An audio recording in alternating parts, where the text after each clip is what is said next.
වෙනස් කරපු පුරවැසියෝ. அந்த வகையில் 2024ஆம் ஆண்டு இந்த மாற்றத்தினை கொண்டு வந்த நீங்கள் அனைவரும் தான் இந்த நாட்டினுடைய வரலாற்றினை மாற்றி அமைத்த குடிமக்கள் என்பதனை சில நாட்கள் வெளிநாடுகளில் இருக்கும் பொழுது நமக்கு தோசை சாப்பிட வேண்டிய ஒரு ஆசை வருகிறது, சம்பல் சாப்பிட வேண்டிய ஒரு ஆசை வருகிறது. அப்பே முகுதே குலக சூரிய கோடி எடுத்துக்கொண்டா அந்த இலங்கை என்கின்ற இரண்டாவது குடிகார நாட்டுல கூடுதலான குடிகாரர்கள் எங்க இருந்தான்னு கேட்டா நுவரெலியா மாவட்டம். அது எங்களுக்கு சொந்தமான எங்களுடைய ஏரியா. ஆனா இன்றைக்கு அந்த எங்களுக்கிட்ட இருந்த அந்த முதலாவது ஸ்தானத்தை யாழ்ப்பாணம் தட்டி பறித்து விட்டது. அண்மையில நான் போயிட்டு மல்லாக வீடு இருக்குது, அந்த கஷ்டமான வீட்டுக்கு போயிட்டு பிள்ளை தேர்த்துன்னு கொஞ்சம் ஊத்தம்மான்னு சொல்லி குடிச்சு போட்டுதான் நாங்க பாருங்க. அப்படித்தான் எங்களோட பழக்கங்கள் இருக்கு. ஏன் நாங்க இது செய்யறோம் போல இன்றைக்கு தேங்காய் தோட்டங்கள் தேங்காய் மரங்கள்லாம் தரிக்கப்பட்டு இருக்கின்றது, நிலங்கள் விற்கப்பட்டிருக்கின்றது. அப்ப அதன் காரணமாக இன்றைக்கு தேங்காய் உற்பத்தியில் வீழ்ச்சி ஏற்பட்டிருக்கின்றது. வீழ்ச்சிக்குள்ளுக்கும் கூட நாட்டில் தேங்காய் மக்கள் சக்தியினுடைய வாக்கு வீத அதிகரிப்பில் இலங்கையிலேயே முதலாவது இடம் வேறு எங்குமல்ல யாழ் மக்களுடைய வாக்குகளாகும். யாழ்ப்பாணம் தான் முதலாவது ஸ்தானத்தில். அதனால 50 நாடுகளும் தேடி தேடி வந்தார்களாம். எங்க Anura where is the Sri Lankan president. அனைத்து உறவுகளுக்கும் அன்பு வணக்கம். நான் உங்கள் சக்தி, இது எஸ்கே தமிழ். வடக்கும்பராயில வந்து நிற்கிறோம். வடக்கும்பரா முத்துமாரியம்மன் கோயில் யாழ்ப்பாணத்துல வடக்கும்பராய் முத்துமாரியம்மன் கோயில் இடத்துல வந்து நிற்கிறோம். இன்றைக்கு ஒரு கொஞ்ச நேரத்துல இலங்கையின் பிரதமர் கருணி அமரசூரிய கல்வித்துறை அமைச்சர்னு சொல்லிடுறாங்க. இங்க வரப்போறா என்ன காரணத்துக்கு வரான்றது எனக்கு தெரியல. இனி நான் உள்ளுக்கு போய்தான் என்ன மாதிரி அறிஞ்சு சொல்லணும். ஆகையால வாங்க அவாவை சந்திப்போம். பார்த்தீங்கன்னா எஸ்டிஎஃப் எல்லாம் பாதுகாப்புக்கு நிற்கணும். அரசு உண்மையாகவே உள்ளூர் போகிறதுக்கான பாதுகாப்போட தான் ஆக்களை உள்ளுக்கு எடுத்துருக்கு. நம்ம பார்த்தீங்கன்னா இங்கே ஒரு செக்கிங் பாயிண்ட் இருக்குது. ஏன்னா சரியான நாட்டின் பிரதமர் வேற இடத்த நல்ல பாதுகாப்பு வளமையாகவே அதிகளவான பாதுகாப்பு இருக்கும். ஆனால் இப்போ எங்களோட நாட்டில் இருக்க அரசாங்கத்தினபடி பார்க்க உண்மையாகவே பாதுகாப்புகள் எல்லாம் சரியான குறைஞ்ச நிலையெல்லாம் இருக்குது. ஏன்னு சொன்னால் அவைக்கு அவளாண்ட ஒரு எதிர்வு இதுகள் குறைவு ஆகியால அதிகளவான பாதுகாப்புகள் எல்லாம் இல்லை. நார்மலாகவே இதில் செக் பண்ணி ஆக்களை உள்ளுக்கு எடுத்துக்கொண்டிருக்கிறோம். நாங்கள் உள்ளுக்கு போய் பார்க்கலாம். பார்த்தீங்கன்னு சொன்னால் ஃபுல் பாடி செக்அப் எல்லாம் செய்து தான் உள்ளுக்கு விடுறாங்க. ஃபுல் பாடி செக்அப் எல்லாம் செய்கிறாங்க. இல்லைன்னா சாதாரணமாக உள்ளுக்கு விட முடியாதான்னு நாட்டின் பிரதமர் வார இடத்துல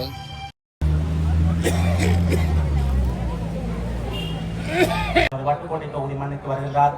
வட்டுக்கோட்டை தொகுதியின் இந்த தொல்புரம் பழக்கம் வரை முத்துமாரியம்மன் கோவில் இந்த அருகில் அமைந்துள்ள மோகன் அரங்குக்கு இன்னும் 10 நிமிடத்தில் இந்த இடத்தில் பிரதமர் வந்து நிற்பார். நாம் சொல்லியிருக்கின்றோம், ஜனாதிபதி வடமராட்சிக்கும் சாவச்சேரிக்கும் கேட்டபோது நாங்கள் கேட்டோம், வட்டுக்கோட்டை தொகுதிக்கு வரக்கூடாதா? நாங்கள் அதிக வாக்கு தேசிய மக்கள் சக்தி வாக்களித்தவர்கள், தேசிய மக்கள் சக்தி அதிகூடிய வாக்கை நாங்கள் கொடுத்தவர்களின் அடிப்படையில் பிரதமரோடு நாங்கள் கலந்துரையாட வேண்டும். பல வீதிகள் அபிவிருத்தி செய்ய உள்ளது, பல பாடசாலைகள் அபிவிருத்தி செய்யப்பட உள்ளது, பல முக்கிய திட்டங்களை கொடுக்க உள்ளோம் என்று கூறினோம். உடனேயே வந்து அமைச்சர் ராமலிங்கம் சந்திரசேகர் ஐயாவும் கணேசையாவும் உடனே பிரதமரை அழைத்து தருவதாக கூறினார். நாங்கள் இந்த இடத்திலே ஒன்று கூடி அவருக்கான நமது ஆதரவை வழங்க வேண்டும்.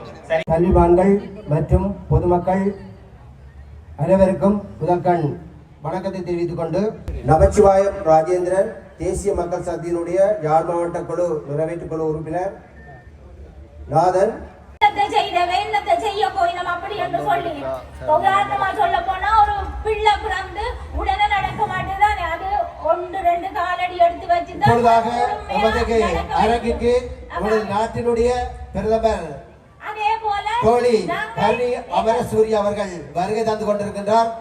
என்னுடைய நாட்டினுடைய ஒரு பெண் பிரதமராக இங்கே வருகை தந்து கொண்டிருக்கின்றார். குறிப்பாக சொல்ல போனால் மிகவும் ஒரு எளிமையான முறையிலே இந்த மேடையிலே வருகை தருகின்றார். ஏனென்று சொன்னால் நமது அரசாங்கமானது மக்கள் பணத்தை வீணடிப்பதில்லை. அதைவிட மிகவும் எளிமையான முறையிலே மக்களுடைய பணத்தை வீணடிக்காது சரியான முறையிலே நாட்டை கொண்டு செல்வதற்காக எளிமையான முறையிலே நாட்டை கொண்டு செல்வதற்காக மிகவும் அயராது பாடுபட்டு கொண்டிருக்கின்றார். இந்த வட்டுக்கோட்டை தொகுதிக்கு அவர் எங்களுக்கு இன்று சமூகம் தருவது மிகவும் ஒரு பொன்னெழுத்துக்களால் பொறுக்கப்பட வேண்டிய ஒரு நாளாக நாங்கள் கருதுகின்றோம்.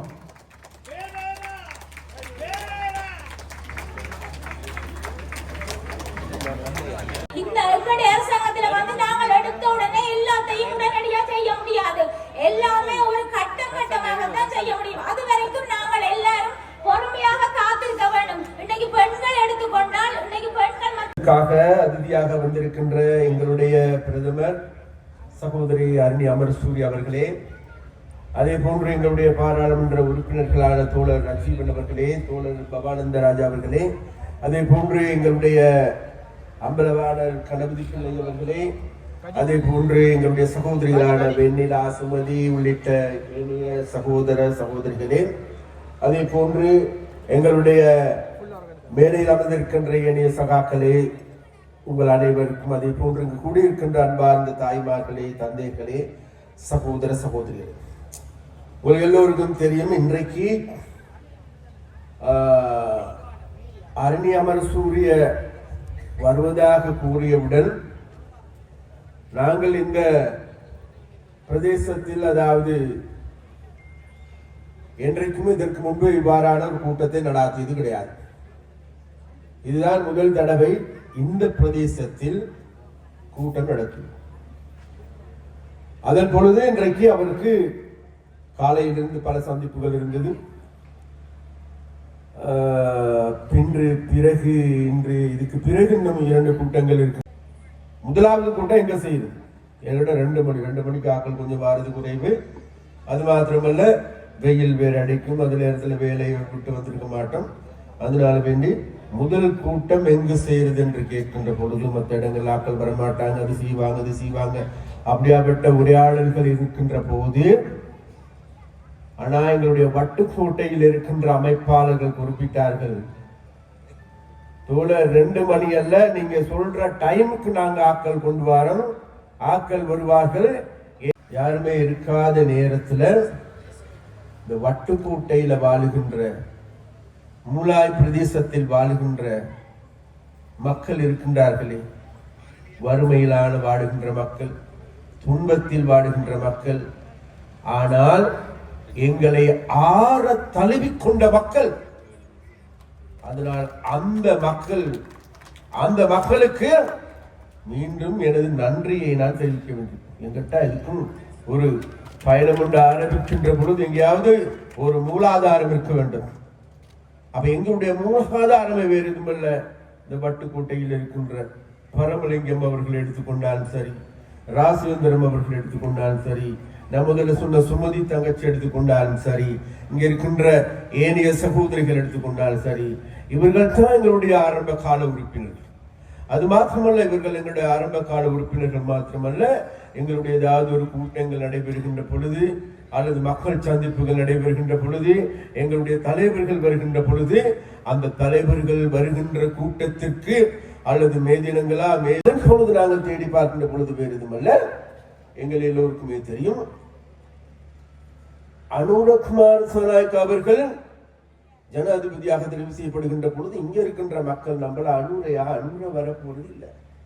ஏண்டா இது நாள் வரைக்கும் கொடி கட்டி பறந்தவர்கள் வேறு யாரும் இல்லை தன்னா நாட்டில் மேட்டு குடி பரம்பரை, நாட்டில் ராஜபக்சாக்கள் அல்லது ரணில் விக்ரமசிங்காக்கள், பிரேமதாசாக்கள், இப்படியாப்பட்ட பரம்பரையாகத்தான் அந்த நாட்டில் இருக்கின்றவர்கள் ஆட்சி பீடத்துக்கு இருந்தார், ஜனாதிபதியாக வந்திருக்கின்றார். ஆனால் அனுரகுமார் சனாய்க்கு சாதாரண ஒரு குடும்பத்தில் பிறந்து ஒரு ஏழை தொழிலாளியுடைய மகன், மிக கஷ்டப்பட்டு படிப்பதற்கு கூட வசதி இல்லாது ட்ரெயின்லையும் ஏறி வடையும் வித்து அந்த வந்த பாதையில இன்றைக்கு உங்களுக்கு எல்லாருக்கும் தெரியும், நேற்று முந்தின நாள் போனா துபாய்க்கு போயிட்டு 150 நாடுகளுடைய தலைவர்கள் சந்திச்சார். 150 நாடுகளும் தேடி வந்தார்களாம், எங்க Anura where is the Sri Lankan president தேடி வந்தார். அந்த அளவுக்கு இன்றைக்கு உலகமே திரும்பி பார்க்கின்ற ஒரு ஜனாதிபதியாக நீங்க எல்லாருமே சேர்ந்து கடந்த செப்டம்பர் மாதம் தெரிவித்து, சரி, அனுரையிட வெற்றி சாத்தியமே இல்லாத ஒன்று கணித சூத்திரத்தில். ஆனால் நமக்கு எல்லாருக்கும் தெரியும் சமூக விஞ்ஞானம் என்பது அப்படி அல்ல. சமூக மாற்றங்கள் என்பது பெரிய பாய்ச்சலாக மாறி அது புரட்சிகரமான மாற்றத்தை ஏற்படுத்தும் என்று சொன்னார். அப்ப அந்த வகையில் இங்கிருந்த மக்கள் மத்தியில் இருந்த நம்பிக்கை எல்லாம் ஏன்னா மாற்றத்துக்குள்ளாகி அப்ப அந்த நேரத்தில் ஊடகவியலாளர் வந்து எங்கிட்ட கேட்டாங்க, என்னப்பா உங்களுக்கு மிகவும் குறைந்த வாக்கு தான் யாழ்ப்பாணத்தில் கிடைச்சிருக்கு. அப்ப அந்த நேரத்தில் நான் சொன்ன ஒரு வார்த்தை, யாழ்ப்பாணத்து மக்கள் எங்களுக்கு வழங்கிய 28,000 வாக்குகள் என்பது வாக்கு வீத தேசிய மக்கள் சக்தியினுடைய வாக்கு வீத அதிகரிப்பில் இலங்கையிலேயே முதலாவது இடம் வேறு எங்கும் அல்ல, யாழ் மக்களுடைய வாக்குகளாகும். யாழ்ப்பாணம் தான் முதலாவது ஸ்தானத்தில். அதனால எங்களுக்கு ஒரு நம்பிக்கை இருக்கின்றது, பொது தேர்தலில் இலங்கையில் முதலாவது கட்சியாக மாத்திரமல்ல யாழ்ப்பாணத்திலும் வாழ்கின்ற மக்கள் எங்களை முதலாவது கட்சியாக உயர்த்தி வைப்பார்கள் என்று நான் இன்றைக்கு ஏற்பட்டது. இன்னும் கொஞ்சம் மூர்ப்பாகமா இருக்கின்றது என்னன்னு கேட்ட வேறு எதுவும் இல்லை. கடந்த காலம் நடைபெற்ற தேர்தல் வந்ததன் பிறகு, தேர்தல் முடிந்ததன் பிறகு இறக்குமதி செய்ய வேண்டிய அரிசியை குறிப்பிட்ட நேரத்தில் இறக்குமதி செய்ய முடியாத ஒரு நிலைமை ஏற்பட்டது. அதன் காரணமாக அரிசியோட தட்டுப்பாடு ஏற்பட்டது. அதே போன்ற தேங்காயில் தட்டுப்பாடு வருகின்ற பொழுது நமக்கு எல்லாருக்கும் தெரியும், தேங்காய் இன்றைக்கு முன்பு போலல்ல, இன்றைக்கு தேங்காய் தோட்டங்கள் தேங்காய் மரங்கள்லாம் தரிக்கப்பட்டு இருக்கின்றது, நிலங்கள் விற்கப்பட்டிருக்கின்றது. அப்ப அதன் காரணமாக இன்றைக்கு தேங்காய் உற்பத்தியில் வீழ்ச்சி ஏற்பட்டிருக்கின்றது.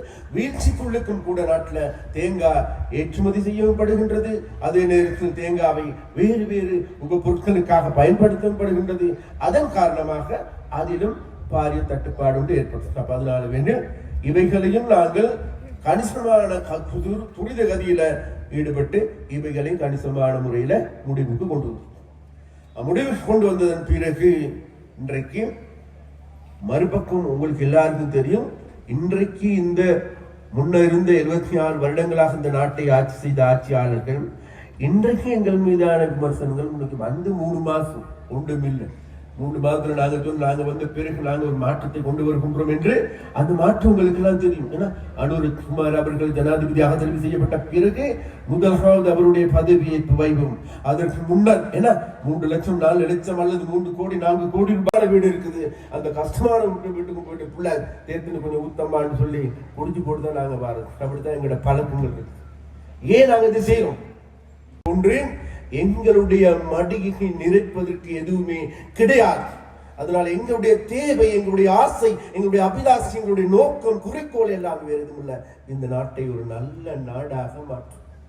அந்த நல்ல நாடாக மாற்றுகின்ற போதுதான் இந்த நாட்டுக்கு ஒரு நல்ல அரசியல்வாதிகள் தேவை, நல்ல அரசியல் கலாச்சாரம் தேவை என்கின்ற விதத்தில் தேர்தலுக்கு முன்பிருந்தே அனுரகுமார் திசாநாயக்க அவர்கள் அடிக்கடி சொல்லுவார், நாட்டில் மாற்றங்கள் ஏற்பட வேண்டுமா, மாற்றங்கள் ஏற்பட வேண்டுமாக இருந்தால் வேறு எதுமல்ல, முதல்ல அரசியல் கலாச்சாரத்தில் மாற்றங்கள் ஏற்பட வேண்டும். அரசியல்வாதிகள் சாதாரண மனிதர்களாக மாற வேண்டும் என்றால் அந்த அரசியல்வாதிக்கு சாப்பாடு போடுறது யார், சல்லி கொடுக்கிறது யார், சமைக்கிறது யார், அவனோட வாகனம் கொடுக்கிறது யார், வாகனத்துக்கு பெட்ரோல் அடிக்கிறது யார், சம்பளம் கொடுக்கிறது யார், எல்லாமே யாரும் அல்ல, இந்த நாட்டு மக்கள் இருந்து அறவிடப்படுகின்ற வரி.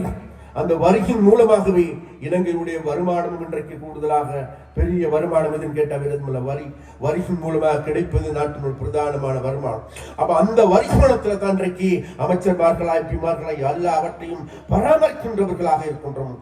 அப்படி பராமரிக்கலாக இருந்து கொண்டு இருக்கின்ற போது அது மாத்திரமில்லை, கடைசி நேரத்தில் தேர்தல் காலகட்டங்கள்ல தேர்தலுக்கு அவனுக்கு ஓட்டு போட்டு அவனுக்கு விருப்ப வாக்கம் போட்டு பாராளுமன்றத்துக்கு அனுப்பி வைக்கிறது யாருன்னு கேட்டா வேறு யாரும் இல்ல, நீங்க நம்மளுடைய மக்களுடைய வாக்குகளை வாங்கி கொண்டு என்ன நம்ம இவங்களுக்கு வாக்களித்து கடந்த 76 வருடங்களாக திரும்பி பார்க்கின்ற பொழுது இன்னைக்கு எல்லாரும் சேர்ந்து எங்களோட தலையில மண்ணை வாரி போட்டிருக்கிறாங்க அல்லது எங்களோட வாயில வாய்க்கரிசி போட்டிருக்கின்றார்களா இல்லையா என்பதை தேடிப்பார். பிறக்கின்ற பிள்ளை இல்ல, கருப்பையில வளர்கின்ற பிள்ளையும் கூட இன்றைக்கு 16 லட்சம் ரூபாய் கடன்காரனாக மாற்றப்பட்டு.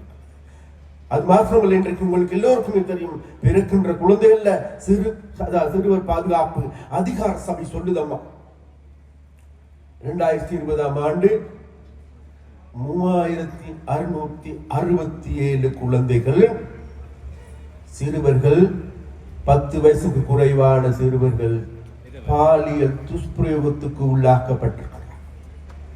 சிறுவர் பாதுகாப்பு அதிகாரி சபை சொல்லி இதை ஒரு நாள் நான் யாழ்ப்பாணத்தில் சொல்லிக் கொண்டேன். பெண்கள் தான் கூடுதலாக சின்ன கூட்டம்.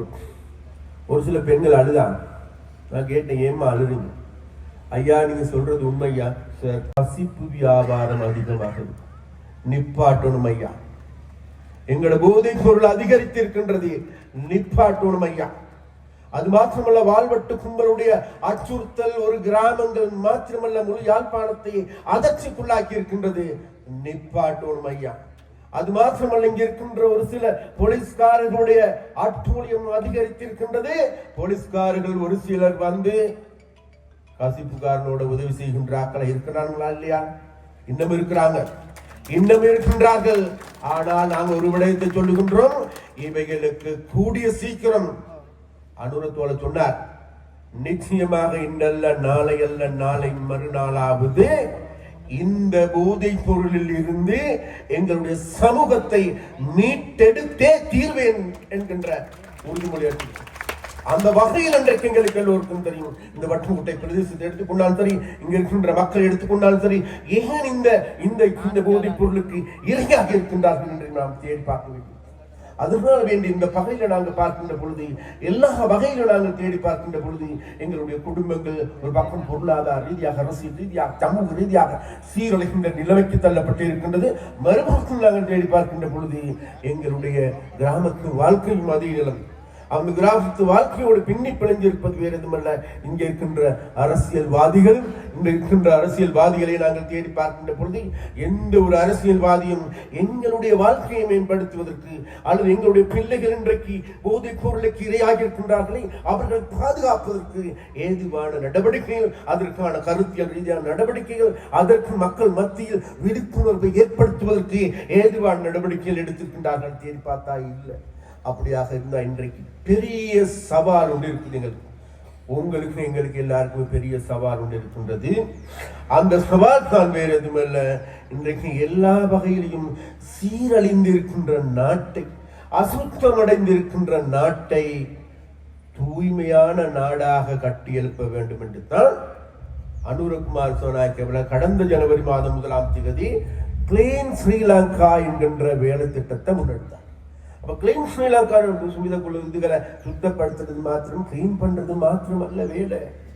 இன்னைக்கு எங்களுடைய மனங்கள் எல்லாமே அசுத்தம் அடைந்திருக்கா இல்லையா? போட்டி, பொறாம, யாராவது ஒரு பதவி உயிர் பெற்றா அவருக்கு எதிராக நாங்க, இவருக்கு எதிராக நாங்க, மறுபக்கம் ஜாதி ரீதியா, மத ரீதியா, குல ரீதியா, இன ரீதியா எந்தெந்த வழியில பிரித்து சின்ன பின்னமாயிருக்கும் தேடிப்பாங்க. அந்த கிராமத்துக்கு இந்த கிராமத்துக்கு ஒத்து வராது, இந்த கிராமத்துக்கு அந்த கிராமத்துக்கு ஒத்து வராது, இப்படிப்பட்ட பிரச்சனை. அது மாத்திரமல்ல, இன்றைக்கு எங்களுக்கு எல்லோருக்குமே தெரியும், இன்றைக்கு போதைப் பொருள் அரக்கன் கீழ் இன்றைக்கு முழு சமூகமும் சீரழிக்கப்பட்டு இருக்கின்றது. மறுபுறத்தில் எங்களோட கையில் எல்லாத்துலையும் போன் இருக்குது. அந்த போன்ல பாக்குறது நல்ல விடயங்களா இருந்தா எல்லாத்துக்கும் தேங்க்யூன்னு சொல்லலாம். ஆனா பார்க்கறது எல்லாமே கெட்ட விடயங்களாக இருக்கு. அது மாத்திரமல்ல, இன்றைக்கு எங்களுக்கு எல்லாருக்கும் தெரியும், இந்த போதைப் பொருள் மதுப்பாவனையின் காரணமாக இன்றைக்கு உங்களுக்கு எல்லோருக்குமே தெரியும், யாரு மாவட்டம் இன்னைக்கு நம்பவண்ணா இருக்கு. உலகத்தில் 2வது குடிகார நாடு இலங்கை என்கின்ற நாடு. அந்த பெருமை இன்னைக்கு எங்கள்கிட்ட தான் இருக்குது. 2வது ஸ்தானத்தை வேற யாராலும் தட்டி பறிக்க இல்லாம இருக்குது. ஒரு காலத்தில் எடுத்துக்கொண்டா அந்த இலங்கை என்கின்ற 2வது குடிகார நாட்டுல கூடுதலான குடிகாரர்கள் எங்க இருந்தான்னு கேட்டா நுவரெலியா மாவட்டம். அது எங்களுக்கு சொந்தமான எங்களுடைய ஏரியா. ஆனா இன்றைக்கு அந்த எங்களுக்கிட்ட இருந்த அந்த 1வது ஸ்தானத்தை யாழ்ப்பாணம் தட்டி பறித்து விட்டது. அண்மையில நான் போயிட்டு மல்லாகத்துல என்னோட எக்ஸஸ் டிபார்ட்மெண்ட் ஃப்ரெண்ட் இருக்கா, முன்ன இங்க இருந்து தெரியும் 5 எக்ஸஸ் டிபார்ட்மெண்ட் இருக்கு. நான் கேட்டேன், மச்சா மல்லாக பிரதேசத்துல எத்தனை போது சாராயம் விற்படா விப்பியோட இதுல? சொன்னோம், மச்சா எங்களோட ஏரியாவில் மாத்திரம் 60,000 போத்தல், மல்லாகத்துக்கு மாத்திரம் 60,000 போத்தல் விற்கப்படுது மச்சான். எங்க போயிருக்கும் நான் சொல்ல வரேன். மறுபக்கம் நம்ம தேடி பார்ப்போம். மறுபக்கம் இன்றைக்கு போதைப் பொருள் அதிகரிச்சிருக்கா இல்லையா? அதிகரிச்சு. மறுபக்கம் இன்றைக்கு குற்றச்செயல்கள் அதிகரிச்சிருக்கா இல்லையா? அதிகரிச்சு. அப்படி அந்த இந்த குற்றச்செயல்கள் அதிகரிப்பதன் காரணமாக இன்றைக்கு நாட்டில் வேறு விதமான வன்முறைகள். உங்களுக்கு எல்லாருக்கும் தெரியும், கடந்த யுத்தத்தின் காரணமாக பல்வேறு பலதையும் இழந்த மக்கள்.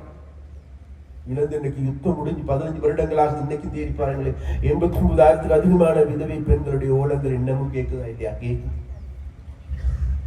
அன்றைக்கு 24,000 அதிகமான பிள்ளைகள் தாங்களுடைய பெற்றோர்களை தாயும் இல்ல தந்தையும் இல்லாம அனாதை இல்லங்கள் இருக்கிறார். அண்மையில ஒரு அனாதை இல்லத்தினுடைய ஒரு தாயார் வந்து என்ன சொன்னார், ஐயா முடியுமா இருந்தா வாங்க எங்களுடைய அனாதை இல்லத்திற்கு எங்களுடைய பிள்ளைகளுடைய பாதுகாத்து கொள்ளுங்க ஐயா, எங்களுடைய பிள்ளைகளை பாதுகாக்க அனாதையாக இருக்கின்ற பிள்ளை தற்கொலை செய்து கொள்ளப்பட்ட பெண்கள் எங்க இருக்கிறாங்கன்னு கேட்டா வன்னி மாவட்டத்துல தான் கூடுதலாக தற்கொலை செய்து கொள்ளப்பட்ட பெண்கள் இருக்கிறார். இதுதான் இன்றைக்கு எங்களுடைய வடமாகும். அவ அந்த வகையில் பார்க்கின்ற பொழுது நாங்கள் எமக்கு எல்லாருக்கும் இருக்கின்ற சவால் தான் வேறு எதுவுமல்ல, இந்த நிலைமையில் இருக்கின்ற இந்த நாட்டை, சீரழிக்கப்பட்டிருக்கின்ற நாட்டை தூய்மையாக்க வேண்டுமா இல்லையா? இன்றைக்கு எங்களுடைய சிறுவர்கள் பாதிக்கப்படுவது நிறுத்தப்பட வேண்டுமா இல்லையா? இன்றைக்கு எடுத்துக்கொண்டால் பொது போக்குவரத்தில் ஈடுபடுகின்ற பெண்கள் வாழ்க்கையில ஒரு நாளாவது 95% பெண்கள் பாலியல் துஷ்பிரயோகத்துக்கு பாலியல் இம்சைக்குள்ளாக்கப்பட்டிருக்கின்றால் சொல்லப்படும்.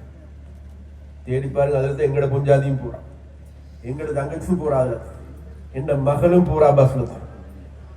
நம்ம தேடி பார்ப்போம். அப்படியாக இருந்தா அப்ப இந்த நிலைமை நாளைக்கு தொடரணும். நமக்கு எல்லாருக்கும் தெரியும், இன்றைக்கு எங்கட வீட்டுல எங்கட பிள்ளைய விட்டுட்டு போகலாம். ஏன்? அப்ப அந்த அளவுக்கு இன்றைக்கு சீரழிந்து போயிருக்கு. அண்மை காலங்கள் உங்களுக்கு தெரியும், இந்த இதே பிரதேசத்தில் என்ன அண்ணனான தங்கையும் தங்கையாக அண்ணனும் சீரழிக்கப்படுகின்றார் என்கிற செய்தி. முக்கியமான மத்தியதர வர்க்க குடும்பங்களை சார்ந்தவர்கள் ஏன் போதைக்கு அடிமையாக இருக்கின்றான். தேசிய மக்கள் சக்தியுடன் இணைந்து நமது கிராமம் தோறையும் தேசிய மக்கள் சக்தியினால் முன்னெடுக்கப்படும் திட்டங்களின் ஊடாக அபிவிருத்தி செய்வோம் என்பதை கூறி சென்ற நமது நாடாளுமன்ற உறுப்பினர் அவர்களுக்கு நன்றிகளை தெரிவித்துக் கொண்டு, நமது பிரதமருடைய வருகையானது இன்று நமக்கு ஒரு சிறப்பானதாக அமைந்திருக்கின்றது. அந்த வகையிலே அந்த வருகையை சிறப்பிக்கும் முகமாக ஒரு நடனம் ஒன்று இப்போ அரங்கிலே மேடையேற இருக்கின்றது.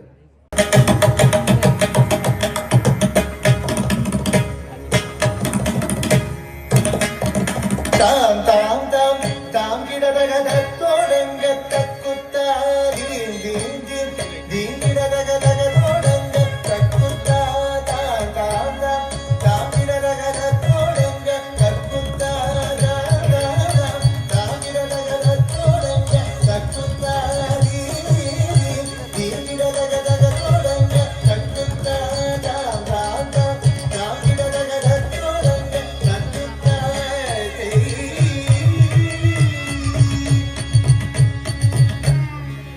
மூஷிக வாகன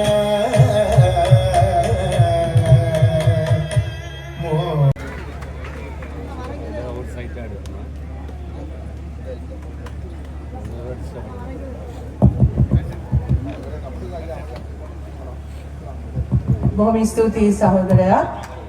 අපේ කුරක්කල්තුමන්ලගෙන් අවසරයි. ඒ වගේම වේදිකාවේ සිටින අපේ අමාත්‍ය රාමලිංගම් චන්ද්‍රසේකරන් සහෝදරයා, මගේ පාර්ලිමේන්තු සගයා ඇතුළු වේදිකාවේ සිටින සියලුම සහෝදර සහෝදරියන්, පැමිණ සිටින සියලුම සහෝදරියන් சகோதரவருங்கேன் அவசராய். மதிப்புக்குரிய குருக்கள்துமா அவர்களுக்கும், என்னுடன் பார்லிமெண்டில் இருக்கும் எனது மீன்பிடித்துறை அமைச்சர் சந்திரசேகரன் தோழர் மற்றும் பார்லிமெண்ட் மந்திரி துணை அனைவருக்கும் எனது முதற்கண் வணக்கங்கள். 2024 මැතිවරණ වලට පස්සේ මට යාපනයේ මේ විදියට අපේ 2024 පාර්ලිමේන්තු මැතිවරණයට පස්සේ මට යාපනයට එන්න පුළුවන් වෙච්ච පළවෙනි අවස්ථාව මේක. 2024 පාර්ලිමේන්තු මැතිවරණයට පස්සේ 2024 ஆண்டு பாராளுமன்ற தேர்தலுக்கு பிற்பாடு யாழ்ப்பாணத்திற்கு வர கிடைத்த முதலாவது சந்தர்ப்பம் இதுவாகும். ඒ ගමනේ පළවෙනි වතාවට යාපනයේ ජනතාව අමතන්න වටුකොඩේ මේ ප්‍රදේශයට එන්න ලැබීම ගැන මම සතුටු වෙනවා. அந்த சந்தர்ப்பத்தில் முதன்முறையாக வட்டுக்கோட்டை மக்களிடம் வந்திருப்பதை நினைத்து நாம் பெருமை அடைகிறோம். ඒ අවස්ථාව ලබා දීම පිළිබඳ මම සංවිධායක සියලු දෙනාටත් පැමිණ සිටින ඔබ සියලු දෙනාටත් බෙහෙවින්ම ස්තුතිවන්ත වෙනවා. இந்த சந்தர்ப்பத்தினை ஏற்படுத்தி தந்த இந்த நிகழ்ச்சி ஒழுங்கமைப்பு குழுவினர் மற்றும் இங்கு வந்திருக்கும் உங்கள் அனைவருக்கும் எனது நன்றியினை தெரிவித்துக் கொள்கின்றேன். 2024 කියන්නේ මේ රටට හරිම මේ රටේ ජනතාවට මේ රටේ පුරවැසියන්ට හරිම තීරණාත්මක අවුරුද්දක්. 2024ஆம் ஆண்டு என்பது இந்த நாட்டு மக்களுக்கு மிகுந்த தீர்மானம் மிக்க ஒரு காலப்பகுதியாகும். ඔබ මේ රටේ පුරවැසියන් හැටියට අවස්ථා දෙකක මේ රටේ ඉතිහාසය වෙනස් කරන්න මැදිහත් වුණා.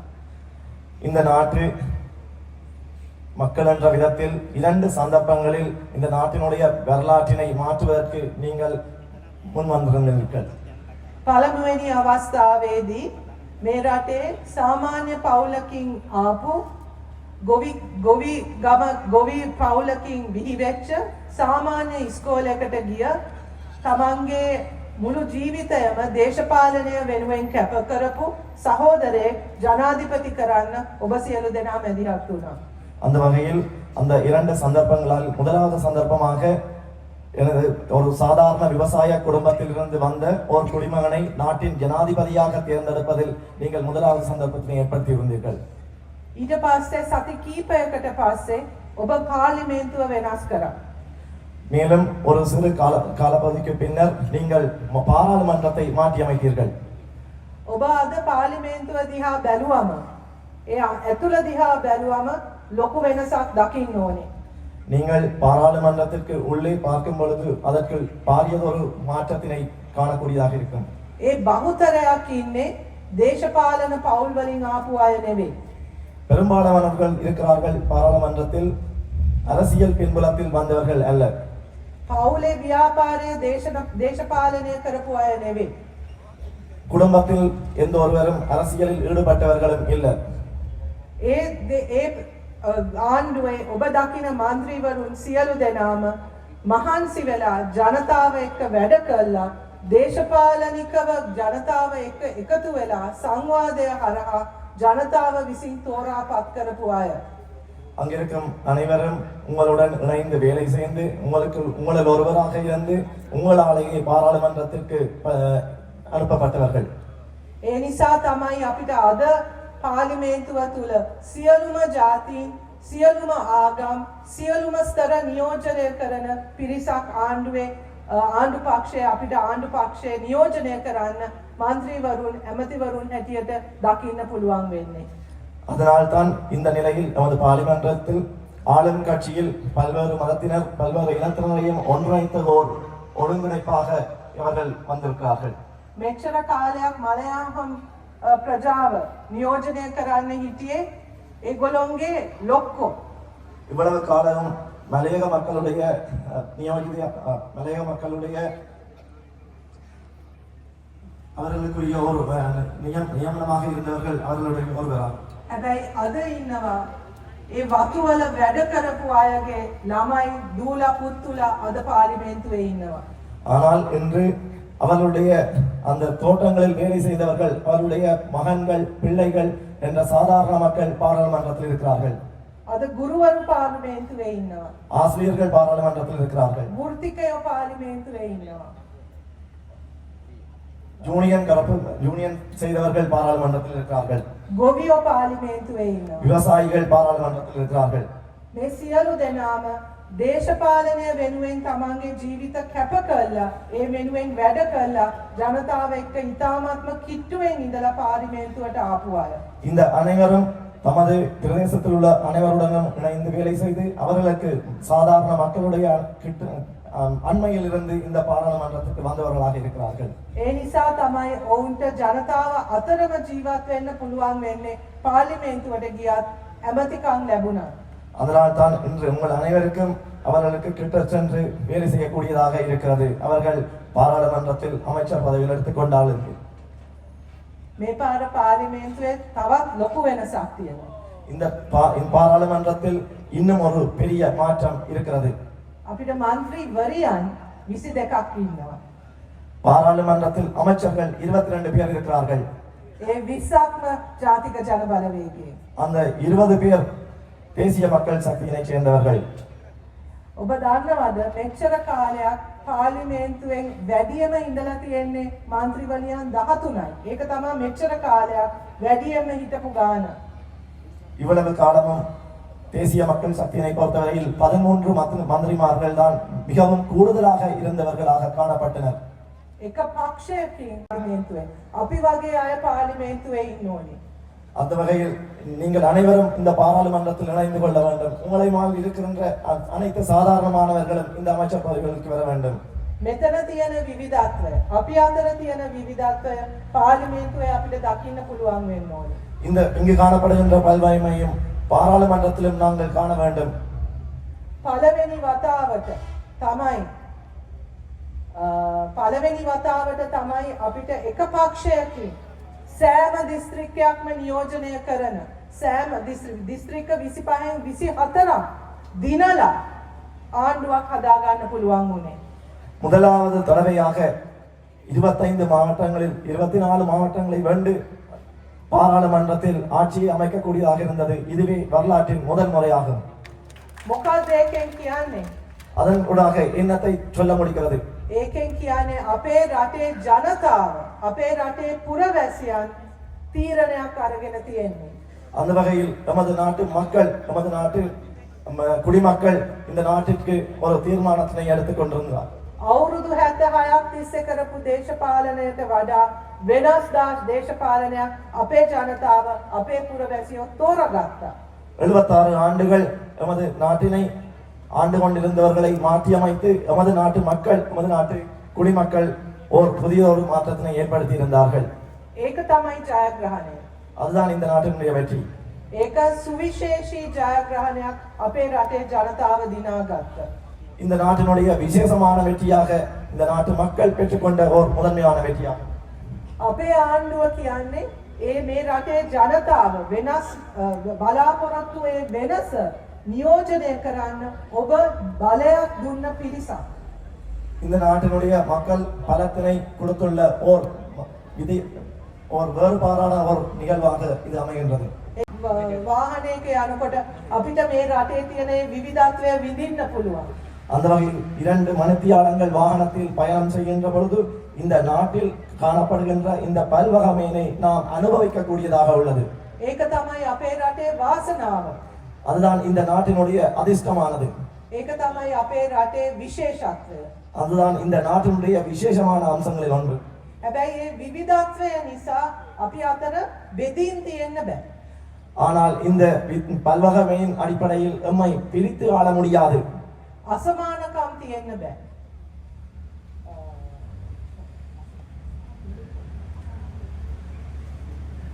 சமமின்மையை கையாள முடியாது. අපි සියලු දෙනාම මේ රටේ පුරවැසියන්. இந்த நாட்டில் அனைவரும் இந்த நாட்டினுடைய பிரஜைகள். එහෙනම් අපි සියලු දෙනාටම මේ රට තුල හොඳින් ජීවත් වෙන්න සමාන අයිතියක් තියෙනවා.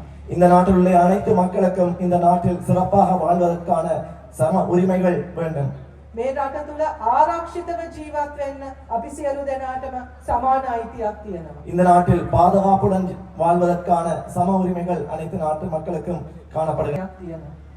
நாம் விரும்புகின்ற சமயத்தினை தொடர்வதற்கான உரிமைகள் அனைவருக்கும் சமமானதாக காணப்பட வேண்டும். අපේ සංස්කෘතිය අනුව අපිට ජීවත් වෙන්න සමාන අයිතිවාසිකමක් තියෙනවා. கலாச்சாரங்களை விரும்பியவாறு பின்பற்றுவதற்கான உரிமைகள் அனைவருக்கும் சமமாக பகிர்ந்தளிக்கப்பட வேண்டும். අපේ අනන්‍යතාවය අපේ ඩෙන්ටිටි එක රැක ගන්න අපි සියලු දෙනාටම සමාන අයිතිවාසිකමක් තියෙනවා.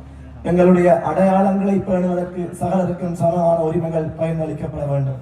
හැබැයි ඒ අතරම අපි සියලු දෙනාම එකතු කරන දේවලුත් තියෙනවා. අපිට පොදු දේවල් තියෙනවා. ஆனால் இதற்கிடையில் எம்மை அனைவரையும் இணைக்கக்கூடிய ஒரு பொதுவான வழியும் காணப்பட வேண்டும். ඒක තමයි ශ්‍රී ලාංකිකයෙක් වීම කියන්නේ. அதுதான் இலங்கை நாட்டு மக்கள் என்பது. ඒක තමයි අපි කවුරුවත් පිටරට ගියාම වුණත් අපි පිටරට ගියා මොකක් නිවාඩුවකට ගියත් රැකියාවකට ගියත් අපි ශ්‍රී ලාංකික දෙයක් හොයාගෙන යනවා. நாங்கள் வெளிநாடுகளில் இருக்கும் பொழுது இலங்கையர்கள் என்ற முறையில் அவர்களை எமது இலங்கை சகோதரர்களை காணும் பொழுது அவர்களை நாங்கள் தேடி போகின்றோம். නේද? ටික කාලයක් එහෙ හිටියාම තෝස එකක් කන්න ආසාව වෙනව නේද? වඩ එකක් කන්න ආසාවක් එනවා නේද? සම්බල් ටිකක් කන්න ආසාව වෙනව නේද? කොච්චරේ මොන රස කෑම තිබ්බා? சில நாட்கள் வெளிநாடுகளில் இருக்கும் பொழுது நமக்கு தோசை சாப்பிட வேண்டிய ஒரு ஆசை வருகிறது, சம்பல் சாப்பிட வேண்டிய ஒரு ஆசை வருகிறது. අපේ මුහුදේ කුලඟ විඳින්න මේ රස්නේ දැනෙන්න අපිට ආසාවක් එනවා. இந்த நாட்டில் உள்ள கடல்களில் உள்ள அந்த சுவாசத்தினை ஏற்படுத்துவதற்கும் உணர்ந்து கொள்வதற்கும் இதனுடைய இந்த வெப்பத்தினை உணர்ந்து கொள்வதற்குமான ஒரு ஆசை வருகின்றது. මොකෝ මොනවා වුණා? අපිට මොන ප්‍රශ්න තිබ්බත් මොනවා තිබ්බත් මේ අපේ ගෙදර. இது எங்களிடம் என்ன பிரச்சனை இருந்தாலும் என்ன ඉස්තිරවම ලබා දෙන්න. இன்று நமக்கு முடியக்கூடியதாக உள்ளது விவசாயத்தில் நெல் உற்பத்திகளுக்கான விலையினை சாதாரணமான விலையில் பேணுவதற்கு. ඒ වගේම හාල් ගන්න. ඒ කියන්නේ පාරිභෝගිකයට කන්සියුමට සාධාරණ මිලකට හාල් ලබා ගන්නත් අපි මිලක් නියම කරලා තියෙනවා. அந்த வகையில் அனைத்து மக்களுக்கும் அரிசியினை ஒரே மாதிரியான விலையில் பெற்றுக்கொள்வதற்கான விலை நிர்ணயத்தினை நாம் ஏற்படுத்தியுள்ளோம். ගොවියටත් සාධාරණයක්, පාරිභෝගිකයටත් සාධාරණයක්.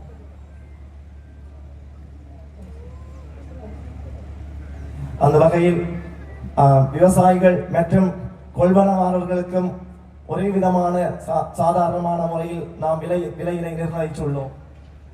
මේ වෙනකොට රජයේ වී ගබඩාවලට ගොවියෝ දැන් හාල් දෙන්න පටන් අරගෙන තියෙනවා. හාල් ගන්න පටන් අරගෙන තියෙනවා. රජයේ ඒ වී ගබඩා කාලයකට පස්සේ පටන් අරගෙන තියෙනවා. ඒවට හාල් එකතු වෙන්න පටන් අරගෙන තියෙනවා.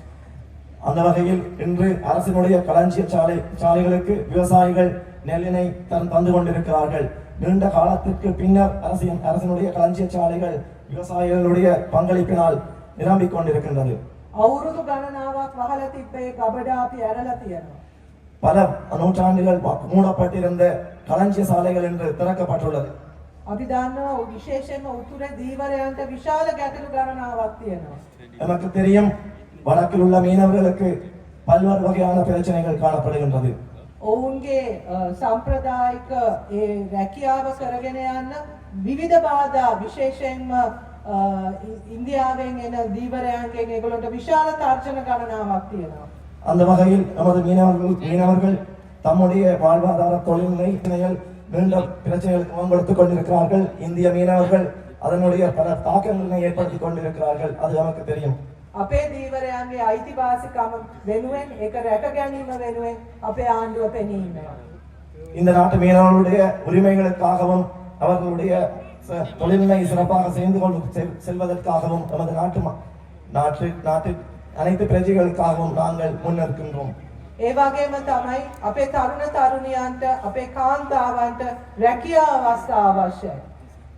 அந்த வகையில் நமது பிள்ளைகள் மற்றும் பெண்களுக்கு அவர்களுக்கான தொழில்கள் மிக முக்கியமாகின்றது. ඒ නිසා තමයි සෑම ප්‍රදේශයකම ව්‍යවසාය